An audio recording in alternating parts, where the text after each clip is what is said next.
What if I told you it's possible to burn through all 50 waves of Onslaught? And it's not about your fire team's build or synergy, it's just incredibly, explosively powerful. This is the build that I like to call Burn.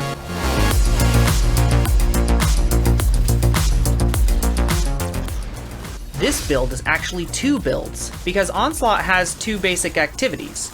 90% of the time we need to protect our ADU and incinerate adds.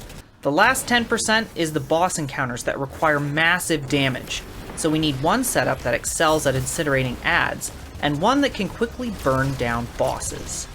Let's start with our ad control build. We're running Phoenix Protocol, and most people will tell you to run Sunshot, but there's another weapon that I believe is better for containing and roasting adds, Tommy's Matchbook. Phoenix Protocol lets us regenerate up to 50% of our super by getting kills on our Well of Radiance. Tommy's comes with the exotic perk Ignition Trigger, which ramps up the damage the longer you're holding down the trigger while also doing burn damage to you. And if you have the catalyst, Sustained Fire with Ignition Trigger will scorch enemies and cause our health to regenerate more quickly.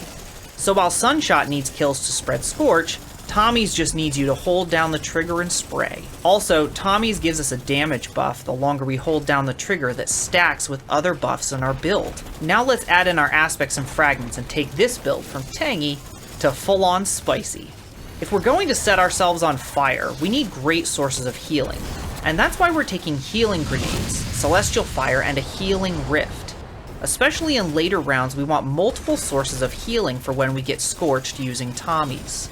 For aspects, we're running Touch of Flame, which improves the strength of our healing grenade, and Heat Rises, which allows us to consume our grenade and apply restoration ×1 to ourself and our entire fire team. For our fragments, Ashes ramps up the Scorch stacks we're applying with Tommy's so we can cause ignitions. Singeing gives us class ability energy when we scorch enemies. Empyrean allows our solar weapon kills to extend restoration, and Benevolence gives us a 400% increase to grenade, melee, and class ability energy for 6 seconds every time we apply Cure, Restoration, or Radiant to our fire team.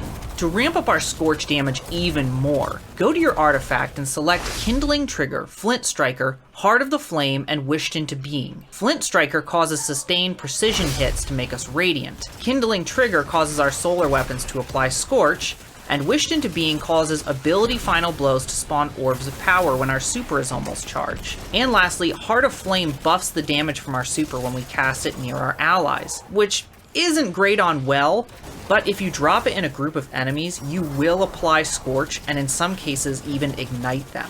With the artifact now in play, you may be wondering about our armor stats and mods. For armor, we're shooting for tier 10 resilience, high discipline, and high recovery. For our mods, it's very important to have harmonic siphon mods, so Tommy makes us more orbs, solar loaders on the gloves for speedy reloads, 2 solar weapon surges to give Tommy's an additional 17% damage boost, and time dilation to boost the duration of each armor charge to 15 seconds.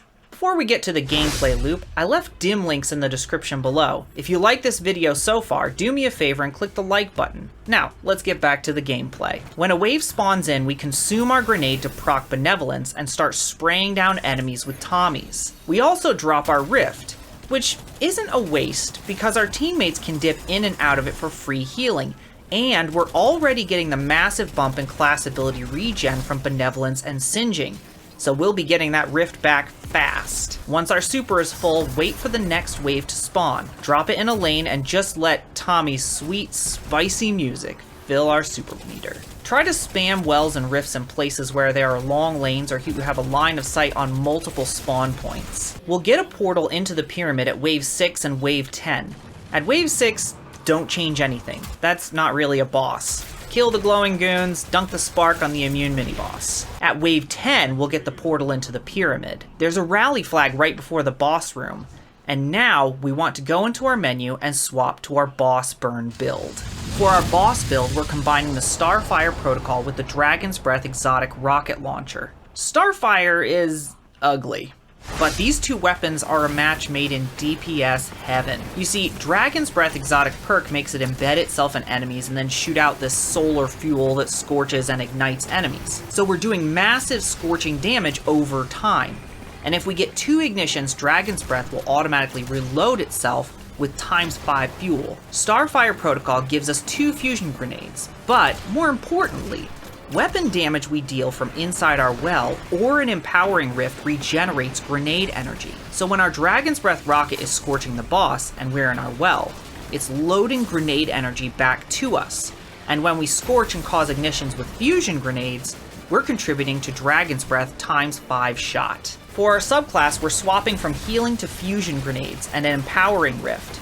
We're also swapping Heat Rises for Icarus Dash for extra maneuverability. For fragments, we're swapping torches for eruption so our ignitions have an increased area of effect. Now when Dragon's Breath or fusion grenades ignite enemies, that scorch reaches even further. We're also swapping to a sniper in our kinetic slot for extra long range damage, and an auto rifle with heal clip for some quick healing if we need it. For our armor mods, we're picking ways to generate orbs and enhance our weapon damage. Just a quick note, if you're worried about swapping builds, we saved our boss build right underneath our Tommy's build and literally swapped right before the rally flag. For most boss phases, when we enter the room, we shoot our Dragon's Breath, drop our well to proc Benevolence, and throw both fusion grenades. Then we use our sniper rifle to do damage and swap back to Dragon's Breath when it reloads. And every time our grenade regenerates, we're tossing it out for some incredible explosive damage. Once the boss is burned down to ash, we swap back to our Tommy's loadout, pick up all of the orbs and ammunition lying around,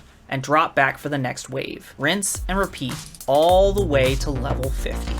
That's all for the build, Guardians. We have more builds coming for Onslaught in the next few weeks, so be sure to subscribe so you don't miss out.